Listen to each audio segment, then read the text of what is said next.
Yo, what's up mga Noy? Sa video na ito ay aking isi-share ang isa sa mga naging project bike ko noon way back 3 years ago.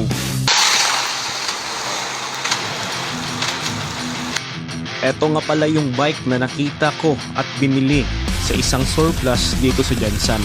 Ang mainly reason kung bakit nagustuhan ko at binili ang bike na ito dahil sa kanyang malalapad at malalaking gulong na may size na 26 by 3.0 tapos nakagamol pa talaga.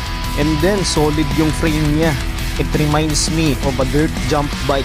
And then as I check, isa pala itong drive na bike, a Japan bike produced by Asahi. Isa itong 26er na cross country bike na may steel na frame at rigid na fork. So I decided na gawin siyang project bike at dirt jump bike yung magiging concept ng bike na ito. But sadly, as I check, yung dropout niya pala hindi horizontal kundi vertical at magiging challenging at mahirap na gawin itong single speed para kasi ma-adjust yung chain tension ng isang single speed na bike kailangan horizontal yung kanyang dropouts. So I decided na ipapakatay ko yung dropout niya. Kaya nagkonsulta ako sa isang classic motorcycle builder dito sa Jansan na si Alpha Custom. Ito nga pala yung Facebook page niya.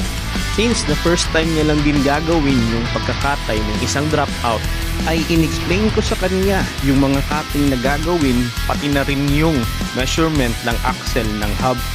At yun, solid naman yung pagkakagawa ni boss. And then saka ko ni-repaint yung frame.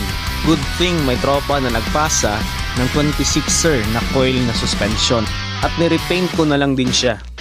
Then lastly, para mabuo na yung project bike, ay naghanap ako ng mga second hand at almost brand new na mga component. At ito yung mga component na ikinabit sa kanya.